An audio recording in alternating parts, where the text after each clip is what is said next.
Elon Musk has come out clear on the US Democrats' revised EV tax credit proposal, which happens to be unfair and biased. In tweets last weekend, the CEO of Tesla does not hesitate to criticize the electric vehicle bill, arguing that the revisions, which were made by lobbyists from Ford Motor Company and United Auto Workers Federation (UAW, are not for the best interest of American taxpayers. Written by Ford and UAW lobbyists as they make their electric cars in Mexico. Not obvious how this serves American taxpayers, Mr. Musk claimed in a post last Sunday. In a way, Elon Musk's critique makes sense, considering that the company's two best-selling EVs are currently listed as two of the most US-made cars. Last Friday, Democrats proposed a revised EV credit system at the federal level, which is part of a broad tax measure in a proposed $3.5 trillion spending bill. Unlike the previous proposal, which aims to uncap the $7,500 tax credit, grants an additional $2,500 incentive for vehicles produced in a union factory, and creates a new, smaller credit for US-made electric vehicles of up to $2,500, the updated Electric Car Incentive Program practically penalizes electric car manufacturers who do not have unions representing assembly workers. Under the revised proposal, the $7,500 tax credit for new electric cars would remain for the next 5 years, but it would be a point-of-sale discount instead of a tax credit. The legislation also proposes an additional $4,500 incentive for electric cars that are assembled at union factories. The proposal aims to award another $500 vehicles equipped with domestically produced battery packs. EVs with battery packs smaller than 40 kilowatt-hours would also be restricted to an incentive of approximately $4,000. The revised proposal would also apply to sedans, SUVs, pickup trucks, and vans priced below $55,000, $69,000, $74,000, and $54,000 respectively. The new EV tax bill also introduces caps on income to get access to the incentives. However, they are a bit high, at a revised gross income of up to $400,000 and $800,000 for individual taxpayers and joint filers respectively. The proposal also seeks to scrape off the threshold of 200,000 vehicles delivered per automaker. While terms could change as the new EV tax bill goes through the legislative process, it introduces some limitations that would put Palo Alto-based electric car maker Tesla at $4,500 disadvantage.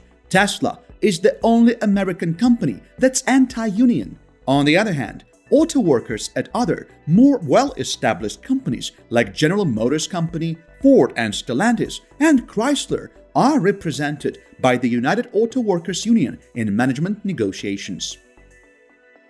Japanese car makers like Toyota Motor, Honda Motor Company, and other automakers who do not employ a unionized workforce in the United States also expressed their disappointment with the Democrats' heavy pro-union EV tax credit proposal.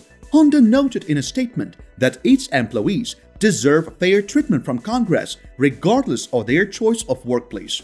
While Tesla CEO Elon Musk has long opposed unionization, his vehicle company has previously benefited from federal tax incentives meant to drive the demand for electric vehicles up and enable vehicle manufacturers to adopt green technologies. The company currently produces two of the most American-made vehicles in the country being sold today. This has been proven by the results of the 2021 American-Made Index from Cars.com, which revealed that the Tesla Model 3 is the best-selling EV in the country. The Tesla Model Y SUV stands in third place, just a few spots behind its sedan sibling. As per Cars.com, Tesla is capable of claiming domestic production for all the cars it delivers in the United States. The House Ways and Means Committee is expected to vote this week on the portion of the bill concerning electric vehicle tax proposals. According to the Representative Dan Kildee, a Michigan Democrat, the bill is estimated to cost between $33 billion and $34 billion US. The bill will definitely face opposition in the Senate, which is almost evenly divided between Democrats and Republicans. However, in May this year, a Senate panel passed a law to expand EV credits to as much as $12,500 for U.S. cars manufactured by union workers. This was despite the proposal faced strong criticism from all the Republicans. The proposed new $12,500 electric vehicle rebate would last for a decade, and eligible consumers would be allowed to deduct the value of the incentive from the sales price, and this will only apply when making purchases. After the first 5 years, the $7,500 credit would become applicable only to US-made electric vehicles, and it will remain in place for another 5 years. Meanwhile, the state of New York on Wednesday passed a law that criminalizes the sale of new internal combustion engine cars, light-duty trucks, off-road vehicles, construction machinery and equipment after 2034. On the other hand, the deadline for the sale of new heavy and medium-duty trucks in New York is set at 2045, according to a press release from the governor's office. Signed by Democratic Governor Kathy Hochul, the new law also requires that all the vehicles sold in the state be zero emissions starting in 2035. Zero emissions, as defined by the website of New York's Department of Environmental Conservation, includes all plug-in hybrid electric, battery electric, and hydrogen fuel cell electric vehicles. The New York law is a major step up compared to President Biden's executive order last month, which aimed to make at least 50% of U.S. vehicle sales to be electric by 2030. Considering that only 1% of all the vehicle sales in the Empire State are completely electric cars, significant planning and coordination are required to achieve the target set. Nevertheless, giving automakers a 14-year grace period is more than enough to speed up the momentum of EV adoption in the state. Interestingly, the new law goes beyond passenger cars or light-duty vehicles and includes heavy-duty vehicles, which are still very much in nascent development stages. By setting a zero-emission deadline to 2045, the state is on the path to achieving its ambitious goal of reducing carbon footprint by 85% by 2050. The Empire State is looking to use California's Advanced Clean Trucks rule as a guideline to provide truck manufacturers an annual sales target for zero-emission vehicles. In 2020, California Governor Gavin Newsom signed an executive order which banned the sale of new ICE cars and trucks by 2035.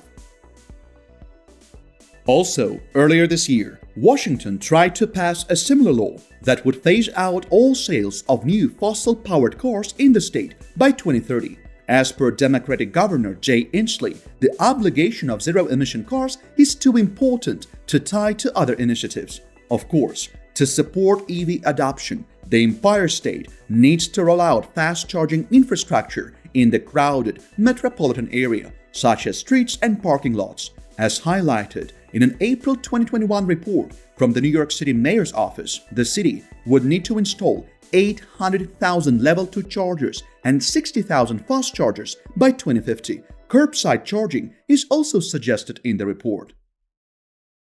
With a 14-year grace period for implementation, there is ample time to design and fast-track the infrastructure installation for these much-needed targets. The law has also asked various state agencies, like the New York State Energy Research and Development Authority, to coordinate and develop market development strategies by 2023. This strategy should also help support the market for both used and new electric cars. This should help speed up the transition to clean EVs while addressing some concerns about their affordability. The new law and regulations could be a shot in the arm for vehicle manufacturers making and selling electric cars, including Tesla, Rivian, Lucid Motors, and traditional automakers like Volkswagen and General Motors that have started to shift to battery-powered electrics in order to comply with environmental regulations, as well as meet the consumer demand. These new regulations, meant to reduce vehicle emissions, could help Tesla to sell excess regulatory credits to other vehicle manufacturers that are struggling to meet certain emissions compliance thresholds on their own. The company exclusively sells electric vehicles, and last year, in the third quarter, it sold over $331 million worth of regulatory credits. According to Dan Ives, an analyst with Wedbush Securities, the electric car maker Tesla has really benefited from a regulatory landscape that has often fallen in its favor. Besides transportation efforts, New York City is also aiming for a zero-emission power generation by 2040. The state has set a target of generating over 70% of its energy from renewable sources like wind and solar power by 2030.